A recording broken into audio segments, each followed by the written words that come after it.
Well, hello everybody. Welcome back to the channel. And this is going to be fire alarm test number 62. And as you may know, that this does look like a wheelock. Not wheelock. This is a.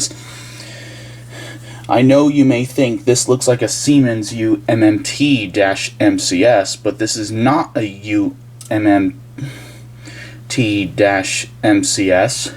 This is a Siemens UMHU-MCS. This is the single tone horn strobe of this alarm. And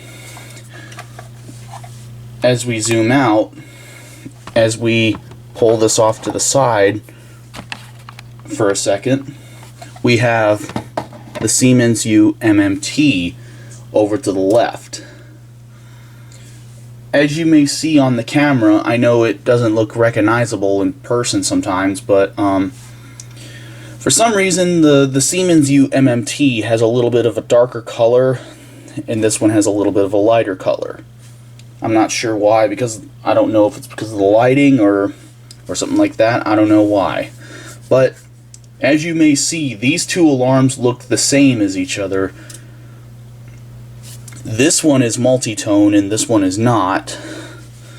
So the only difference between the two is this is the Siemens UMMT MCS, which is multi-tone, and this is the Siemens UMHU, which is MCS, which is not multi-tone. So these two Siemens alarms were pretty much are the same, but under the hood they're different. So let's go ahead and take this one out of the frame, because we're not testing that alarm right now. So we're going to go on to the fun part of testing the alarm itself. So I will hook up my 24 volt DC power supply, and then we'll get started. And we're going to do it the same way as I did before. Before we plug this thing in, I forgot to mention this little screw in here is in the center of the alarm. It almost acts like the wheelock AS, because you got to unscrew it from its mounting bracket. And also, here's the back of the alarm. As you can see in there, there's the blue jumper right there, but you have to take the mounting bracket off to access it. But right now I only have the strobe hooked up, and the S negative and the S positive. The H positive and the H negative is the horn terminals, but they'll hook those up later. But right now, oh, and here's your candela selection switch in this little hole right here. I don't know if you could see in there, but yeah, you probably can't see in there. It's probably set on 15 candela, I believe. I'm not sure, but and this can also be synchronized with Faraday sync these days and stuff like that. So let's go ahead and plug it in, and we'll test the strobe first. So here we go. 3, 2, 1.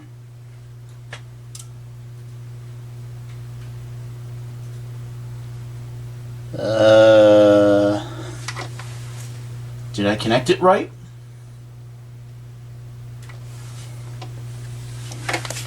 Hang on a second. It turns out, guys, I've wired it wrong, because I accidentally stick the negative to the positive and the positive to the negative and plugged it in. But just don't worry, it doesn't harm the alarm whatsoever, but it normally doesn't harm the alarm, but still, you shouldn't really reverse the polarity, but don't try it. But but anyways, here's the second attempt. Here's the second test. So let's go ahead and see if this works. Here we go. Let's test the strobe. Here we go. 3, 2, 1.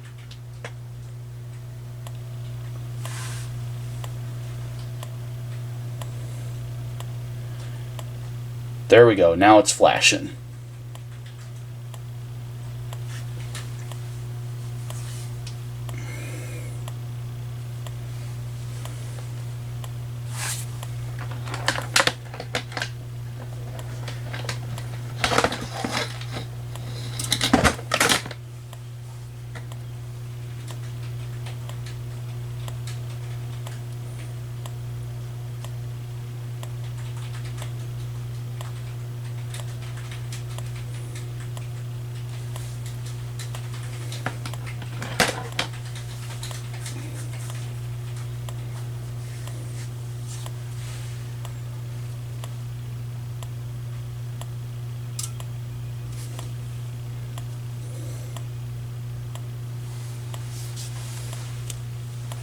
As you can see, it's flashing away.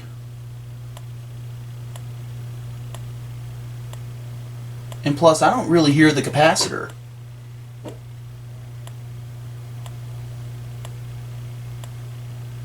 Okay, let's shut off the strobe now.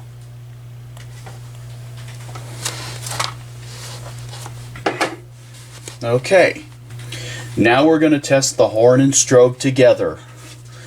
And as you may know, I know this alarm does continuous when you remove the jumper, but we're going to do code 3 for a change, okay? So anyways, it's going to be really loud, and I have hearing protection on, so don't worry guys, I'm not damaging my hearing whatsoever.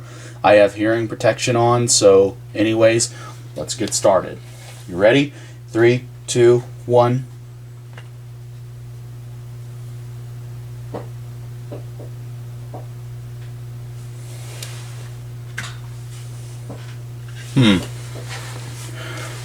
Something went wrong again. It turns out I did the exact same problem when I was testing the strobe, so let's give this another try. So here we go. You guys ready? 3, 2, 1.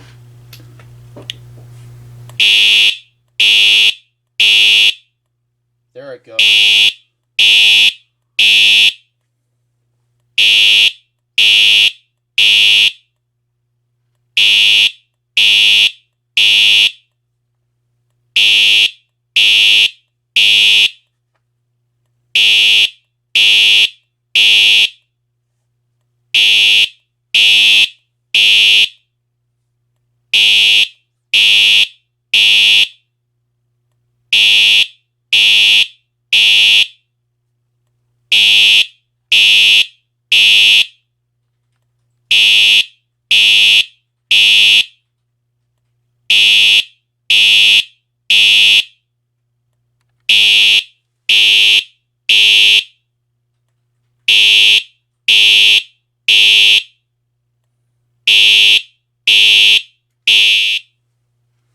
That's enough of that.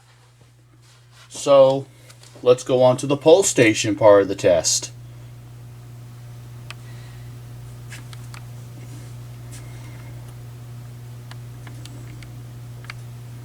And for the pulse station part of the test, we're going to be using the Cerberus Pyrotronics pulse station. And I know I've been going a little bit crazy with this pulse station because it's pretty much the newest pulse station that I have in my collection, and I just wanted to give it a little bit of screen time. So anyways, let's go ahead and pull it. You ready? 3, 2, 1.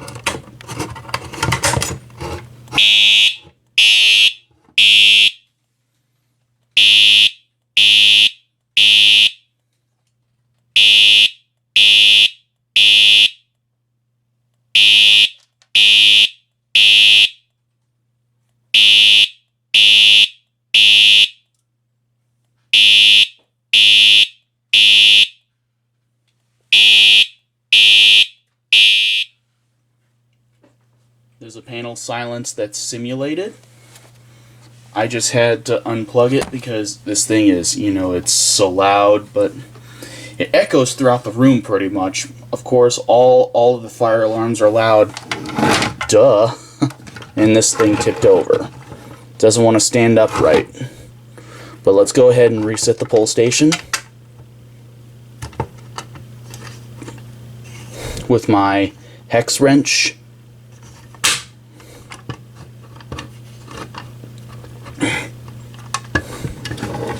Here's the inside of the pull station, and this thing doesn't want to stand up. The white wire is too thick. Here's the button. As you can see, I can push the button. But when the button's out, that's on. But when the button's pushed in, that's off. It is a spring-loaded button, but this pull station is also spring-loaded as well.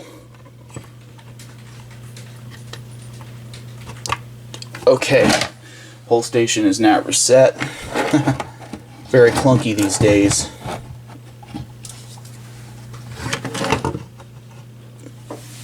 Alright. Well, that'll be all for right now. Hopefully you enjoyed fire alarm test number 62. And that will be it. So thank you very much everybody for watching. And I will see you guys in the next video. Take care.